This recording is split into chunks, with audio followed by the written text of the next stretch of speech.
नमस्कार, मैं Anil Kumar from Maharaja Agrasen college Jagadhri, department of commerce. Now today we will discuss about the partnership firm because it's very important chapter for the BCom second sem student under the Kurukshetra University Kurukshetra.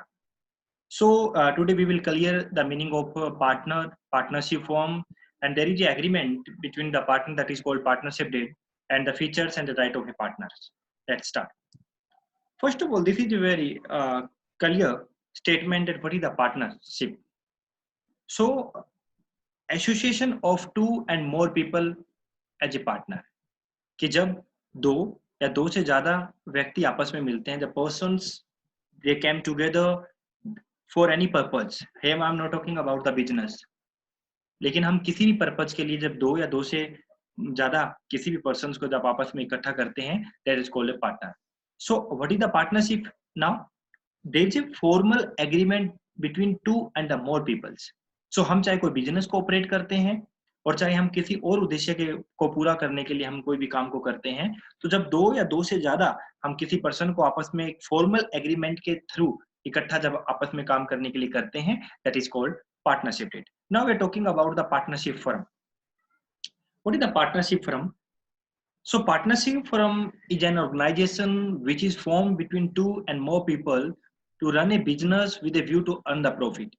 Because हम चाहे कोई भी business कर रहे हैं, we are sole trading, we are the partnership firm, or we are the company organization. First of all, we have to understand that हमें समझना पड़ेगा कि किसी भी बिजनेस का जो उद्देश्य होता है वो प्रॉफिट अर्न करना होता है. If I am operating any type of the activity which have no objective to earn the profit, it means it is not the business. So partnership firm होती क्या है कि जब दो या दो से ज्यादा व्यक्ति आपस में मिलकर किसी भी कारोबार को करते हैं और किसी भी बिजनेस को ऑपरेट करते हैं with a motive to earn the profit.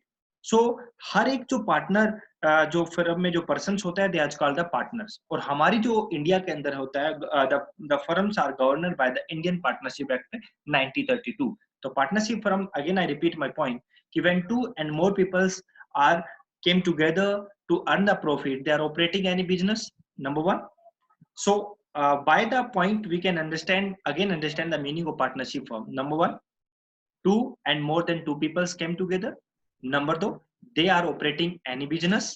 Number three, the motive to earn the profit. And number four, firms are governed by operating by the under the Partnership Act 1932 in India. So section 4 of the Partnership Act 1932 define the partnership. अब हमारा जो act है, साझेदारी अधिनियम 1932, partnership act 1932, वो बोलता है कि partnership is a relation between persons who have agreed to share the profit of a business carried by all or any of them acting for all. It means that last line I want to explain कि partnership कोई भी firm है जहां दो या दो से ज्यादा आदमी काम करते हैं, दो से ज्यादा पर्सन काम करते हैं, they are together, they are called the partnership, और individually they are called partner. तो कई बार क्या होता है कि जरूरी नहीं कि सारे के सारे जो पार्टनर हैं they are active partner. It mean be some of them may be passive. Active और पैसिव का मतलब होता है कि उनमें से हो सकता है कि एक पूरी बिजनेस को ऑपरेट करे, उनमें से हो सकता है कि दो पूरी बिजनेस को ऑपरेट करे. तो सारे भी कर सकते हैं, ऐसा नहीं होता कि मतलब सारे एक्टिव पार्टनर नहीं हो सकते, बट कंडीशन चलता है कि एक्टिव सारे हो भी सकते हैं और नहीं भी हो सकते. तो इसलिए कहा जाता है कि पार्टनरशिप जो फर्म है, एक रिलेशन है दो या दो से ज्यादा पर्सन्स का जो मिलकर किसी भी काम को करते हैं, और या तो वो जो काम है यानी जो जो फर्म है, it will be operated by for all, या सभी के द्वारा की जाएगी, या any of them acting by all, या उनमें से कोई एक या दो पार्टनर होंगे जो सभी के लिए काम करेंगे. तो पार्टनरशिप फर्म इंडिया हमें समझना पड़ेगा. Again I repeat my point. सबसे पहले इंडिया में पार्टनरशिप एक्ट 1932 अप्लाई होता है. नंबर दो, पार्टनरशिप फर्म के अंदर टू और मोर पर्सन्स का होना जरूरी है. नंबर तीन, they will operate the profit to distribute the profit as well as the loss. और तीसरा, हम लोग कह सकते हैं कि उनके बीच में एक फॉर्मल एग्रीमेंट का बनना जरूरी होता है. By the association they will called as a partnership, और अगर इंडिविजुअली में बात करता हूं तो उनको क्या बोला जाएगा? पार्टनर्स बोला जाएगा. So a single person is called as a partner. जो पार्टनरशिप फर्म, जैसे मैंने अर्लियर आई सेड दैट कि पार्टनरशिप फर्म में क्या होता है कि जब दो या दो से ज्यादा आदमी आपस में काम करते हैं, the association of two and more than two persons, a formally association is called partnership, और individually अगर हम बात करते हैं तो उनको क्या बोला जाता है, पार्टनर बोला जाता है, और collectively known as a partnership firm. Now what is the features of partnership firm? It's very important. Two and more persons. Earlier I said in my definition कि जब भी हम कोई भी पार्टनरशिप फर्म की हम बात करते हैं तो मिनिमम 2 पर्सन्स का होना बहुत जरूरी है। पार्टनरशिप एक्ट 1932 भी इस बात के ऊपर एम्फेसाइज करता है, इस बात पे जोर डालता है कि पार्टनरशिप वहीं बनती है जहां मिनिमम 2 हो और मैक्सिमम कुछ लिमिटेशंस हो सकती है, बट 2 या 2 से ज्यादा आदमियों का एक फॉर्मली एसोसिएशन होकर किसी भी बिजनेस को ऑपरेट करना पार्टनरशिप कहलाता है। लेकिन पार्टनरशिप एक्ट जब हमारे बीच में इंडियन कंपनी एक्ट 1956 उसके अंदर कुछ एक पर्सन्स की जो संख्या है, द नंबर ऑफ पर्सन जो है वो रिस्ट्रिक्ट किए गए हैं। उसमें बैंकिंग जो है हमारा सेक्टर है उसके लिए 10 मिनिमम आप 10 रख सकते हो, मैक्सिमम आप 10 रख सकते हो। 10 से ज्यादा की जो है वो कंपनी मानी जाती है, ना कि पार्टनरशिप फर्म मानी जाती है। और दूसरा सामान्य बिजनेस के लिए जो है वो नंबर ऑफ जो पर्सन है वो 20 हो सकते हैं। एग्रीमेंट, जैसे कि डेफिनेशन में हम लोग पढ़ चुके हैं कि जब 2 या 2 से ज्यादा पर्सन्स आपस में मिलकर किसी भी बिजनेस को ऑपरेट करते हैं with the motive to earn the profit, तो उनके बीच में एक एग्रीमेंट, एक फॉर्मल एग्रीमेंट बनता है। एग्रीमेंट के अंदर वैसे तो हम ये सारी बातें पार्टनरशिप डेट के अंदर पढ़ेंगे, लेकिन फिर भी मैं मोटे तौर पे बताता हूँ कि एग्रीमेंट क्या होता है। एग्रीमेंट के अंदर वो सारी टर्म एंड कंडीशंस होती हैं, वो दिशा निर्देश होते हैं कि हम लोगों ने प्रॉफिट को डिस्ट्रीब्यूशन कैसे करना है, हमें कैपिटल का बंटवारा जो है वो कैसे किया जाएगा, या हमें हमें हमारे बिजनेस को कैसे ऑपरेट करना है। नेक्स्ट है प्रॉफिट मोटिव। जब हम बात बिजनेस की करते हैं, V am talking about the business, so this is very implied thing. ये बिल्कुल एक गर्भित बात होती है कि हम लोगों का जो मेन उद्देश्य है वो प्रॉफिट कमाना होता है। बिकॉज एनी एक्टिविटी जिसका उद्देश्य प्रॉफिट कमाना नहीं होता, this is called service, this is not called the business. Sharing of profit, जब किसी भी पार्टनरशिप बहुत सारे पर्सन आपस में मिलकर जब काम करते हैं तो they make an formal agreement, और in that agreement they decided कि उनको प्रॉफिट शेयरिंग जो है वो कैसे करना है, क्योंकि उन्हें डिसाइडेड वो इक्वली प्रॉफिट को डिस्ट्रीब्यूट करेंगे या फिर वो अपने कैपिटल के रेशो में प्रॉफिट को डिस्ट्रीब्यूट करेंगे। Business carried on by all any of them acting for all, it means that जैसे अर्ली डेफिनेशन में हमारी बात आई थी कि या तो जो पूरा का पूरा पार्टनरशिप फर्म का जो बिजनेस है वो सभी के द्वारा ऑपरेट किया जाएगा। फॉर एग्जांपल किसी भी बिजनेस ऑर्गेनाइजेशन के अंदर 10 पार्टनर हैं, 10 पार्टनर आपस में मिलकर काम करते हैं, तो या तो वो सारा का सारा जो बिजनेस है वो 10 पार्टनर के द्वारा हैंडल किया जाएगा, और या फिर वो जो बिजनेस है वो किसी 1-2 पार्टनर्स के रूप में काम किया जा सकता है। तो हम लोग कह सकते हैं, दोबारा मैं फीचर्स के को बिल्कुल काउंट करूंगा, 2 and more than 2 persons, agreement, एक फॉर्मल एग्रीमेंट का बनना बहुत जरूरी है। प्रॉफिट मोटिव, कोई भी पार्टनरशिप फर्म जब काम करती है तो उनका उद्देश्य जो होता है प्रॉफिट को मोटिव करना होता है, यानी प्रॉफिट कमाना होता है। पार्टनर्स जो होते हैं वो प्रॉफिट शेयरिंग करते हैं, ये पहले ही प्री डिसाइडेड होता है कि how they will distribute the profit in the capital ratio, the equal और any other ratio agreed by them. और इसके बाद किसी भी पार्टनरशिप फर्म को ये डिसाइड किया जाता है कि कौन पार्टनर उसको ऑपरेट करेगा, वो सारे भी कर सकते हैं या उनमें से कुछ सिलेक्टेड पार्टनर भी कर सकते हैं। A partnership cannot come into existence in the absence of any above mentioned feature। जैसा कि अभी हमने जो फीचर्स पढ़ी, अगर इनमें से कोई भी एक फीचर्स कंप्लीट नहीं हम लोग कर पाते, उन पे एग्रीमेंट फॉर्मल नहीं हो पाता, या उनका जो मेन ऑब्जेक्टिव प्रॉफिट मोटिव नहीं होता, या कोई भी अदर जो वे है 2 और मोर देन पर्सन 2 वाली कंडीशन पूरी नहीं होती है, और बाकी अगर वो पार्टनरशिप एक्ट 1932 के रूल एप्लीकेबल नहीं या रूल फॉलो नहीं करते तो पार्टनरशिप जो है वो नहीं मानी जाती। Now I am talking about partnership की। जैसे कि एक फीचर्स की जब हम बात कर रहे थे पार्टनरशिप की, तो उनमें एक बात आई थी कि there is a formal relationship, there is a agreement between part. Agreement जो पार्टनर्स के बीच में आपस में होता है, एक रिटन एग्रीमेंट होता है, that is called partnership deed. आप डेफिनेशन को भी पढ़ सकते हैं, it is always the best course to have a written agreement duly sign and registered under act 9, जो एक्ट है वो partnership act 1932। Such written document which contain term and of agreement is called partnership। ये एक formally number 1, number 2 return, number 3 registered, number 4 registered under the partnership act 1932। एक written document होता है जिसके अंदर ये सारी टर्म एंड कंडीशंस होती हैं कि हम लोगों को आपस में मिलकर यानी सारे पार्टनर्स को मिलकर how they will operate all the business in the partnership firm under the partnership act 1932।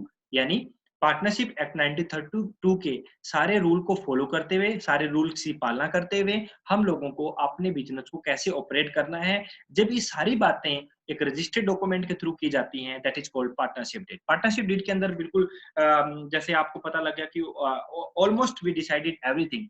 It mean that क्या क्या चीजें शामिल की जाएंगी। Number 1 name and address of the firm, कि हमें अपनी फर्म का नाम क्या रखना है, एड्रेस क्या होगा। Name and address of partners, type and nature of business in the firm, हम हमारे बिजनेस का नेचर क्या होगा, हमें किस प्रकार का एक बिजनेस करना है। Amount of capital to be contributed by the each partner, और दूसरा जब हम लोग डिसाइड करते हैं कि कौन पार्टनर कितनी कैपिटल लेकर आएगा। और the nature of capital account, देखो ये मैं अगले अपने लेक्चर में आपको बताऊंगा कैपिटल अकाउंट्स के बारे में, लेकिन मोटे तौर पे बता दूं कि कैपिटल अकाउंट दो प्रकार के होते हैं। नंबर 1 फिक्स होता है, एक फ्लक्चुएटिंग होता है, जो फ्लक्चुएट होता रहता है। कुछ कैपिटल एडिशन हम कभी लगाते हैं, कभी हम विड्रॉल कर लेते हैं।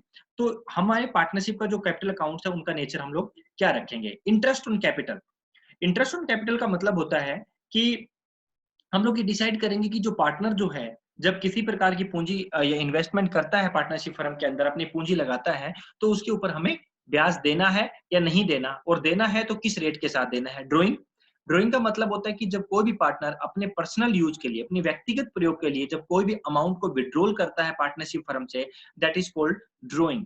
अब हम लोगों ने डिसाइड करना है कि कोई भी पार्टनर ज्यादा से ज्यादा कितनी अमाउंट को विड्रॉ कर सकता है, कितने टाइम बाद कर सकता है, और साथ में अगर कोई ड्राइंग करता है तो उसके ऊपर कितनी हमें इंटरेस्ट उसके ऊपर लगाना है।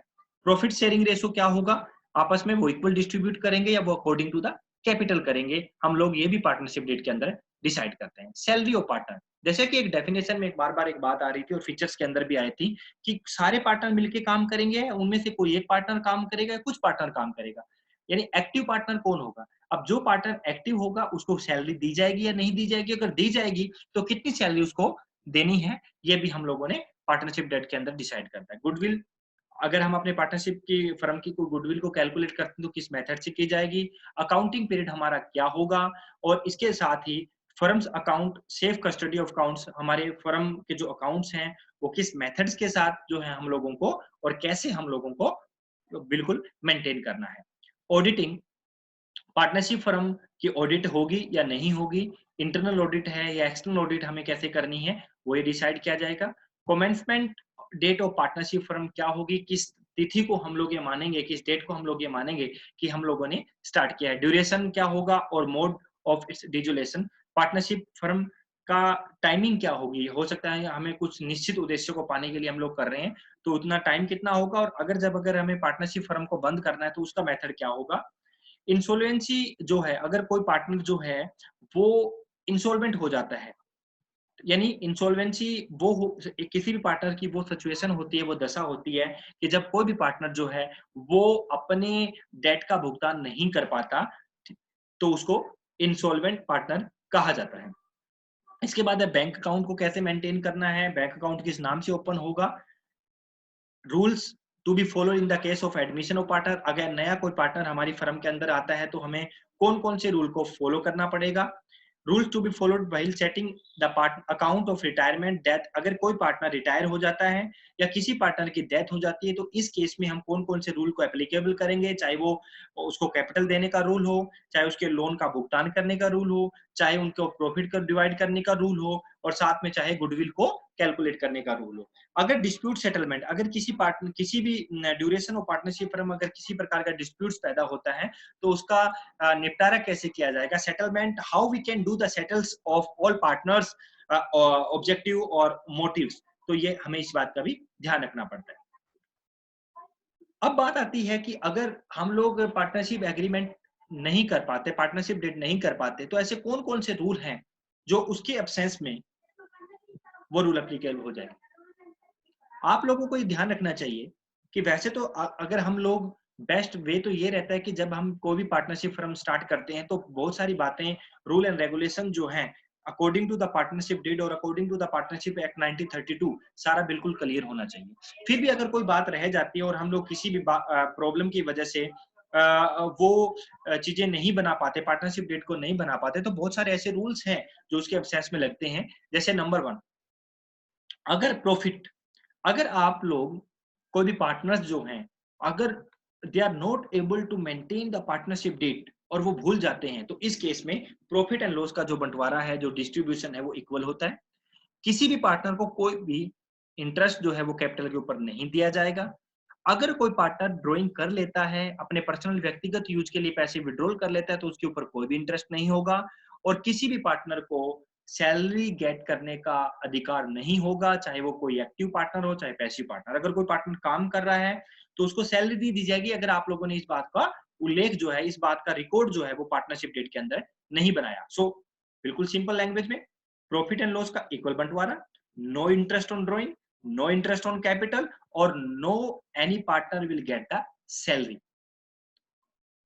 पार्टनरशिप फर्म के अंदर अगर आप लोग पार्टनरशिप डीड नहीं बनाते और कोई पार्टनर अपनी पार्टनरशिप फर्म को लोन दे देता है, तो अगर डिसाइड नहीं है इंटरेस्ट ऑफ रेट, तो मात्र 6% रेट ऑफ इंटरेस्ट जो आपको पे करना पड़ेगा पार्टनर को, पर ना करेगा।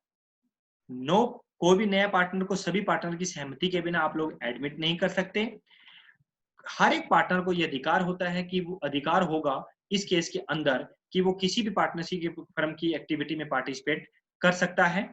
और हर एक पार्टनर को पार्टनरशिप डीड के एब्सेंस में यह अधिकार होगा कि वो किसी भी टाइम अकाउंट्स बुक को चेक कर सकता है और उनकी एक कॉपी भी अपने पास रख सकता है। पार्टनरशिप फर्म के अंदर क्या-क्या राइट्स होता है एक पार्टनर को, वो हम पढ़ लेते हैं। वैसे तो देखो हर एक बात जो होता है वो पार्टनरशिप डेट के अंदर बिल्कुल क्लियर डिफाइन होती है कि किस केस में हम लोगों को क्या करना है, किस केस में हम लोगों को क्या नहीं करना। फिर भी बहुत सारी बातें मैं आप लोगों को बताता हूँ कि एक पार्टनर्स के बाद पार्टनरशिप फर्म में क्या-क्या राइट होते हैं। Number 1, every partner has the right to share और profit with the partnership partner in the agreed ratio. हर एक पार्टनर को यह अधिकार होता है कि जितना पार्टनरशिप डेट के अंदर यानी शानदारी संलेख के अंदर जो डिसाइड हुआ है, उसको प्रॉफिट और लॉस लेने का अधिकार है। हर एक पार्टनर को यह अधिकार होता है कि वो बिजनेस की किसी भी एक्टिविटी में पार्टिसिपेट कर सकता है और बिजनेस को कंडक्ट कर सकता है। हर एक बिजनेस को यह अधिकार, पार्टनर को अधिकार होता है कि वो पार्टनरशिप फर्म के जो भी मैटर्स होते हैं उनके साथ बातचीत कर सकता है, उनको जान सकता है कि क्या-क्या मुद्दे हैं हमारे पार्टनरशिप फर्म में। हर एक पार्टनर को ये अधिकार होता है कि right to inspect and have a copy of accounts of a book, कि वो अपने पार्टनरशिप फर्म के अकाउंट्स को क्या कर सकता है, चेक कर सकता है और उनकी एक कॉपी अपने पास रख कर सकता है। हर एक पार्टनर को ये अधिकार होता है कि अगर कोई नया पार्टनर आपकी फर्म के अंदर आता है तो उसको डिसअलाउ कर सकता है, यानी सभी पार्टनरों की सहमति के बिना आप लोग किसी भी नए पार्टनर को बिजनेस में शामिल नहीं कर सकते। हर एक पार्टनर को यह अधिकार होता है, every partner is the joint owner of the partnership property, क्योंकि फर्म की जितनी भी प्रॉपर्टीज होती हैं उनके ऊपर जो है उनका ये अधिकार माना जाता है। अगला है कि किसी भी केस में अगर डिसाइडेड नहीं होता तो हर एक पार्टनर को यह अधिकार होता है कि वो अपने दिए हुए लोन के ऊपर 6% रेट ऑफ इंटरेस्ट जो है वो ले सकता है। अगर किसी पार्टनर ने अपनी पार्टनरशिप फर्म के लिए किसी भी प्रकार के एक्सपेंसेस किए हैं या किसी प्रकार का कोई और खर्चा किया है तो उसको वापस लेने का उसके पास अधिकार होता है कि वो खर्चा जो है वो अपनी रिम्बर्स कर सकता है अपनी पार्टनरशिप फर्म से। हर एक पार्टनर्स को अधिकार होते हैं कि वो अपनी पार्टनरशिप फर्म से एक प्रॉपर प्रोसीजर को फॉलो करते हुए रिटायरमेंट ले सकता है। Thank you ma'am, thank you very much. ये था पार्टनरशिप फर्म के बारे में कि पार्टनरशिप फर्म क्या होती है और पार्टनरशिप डीड क्या होती है, पार्टनरशिप की फीचर्स क्या मानी जाती है। Thank you very much.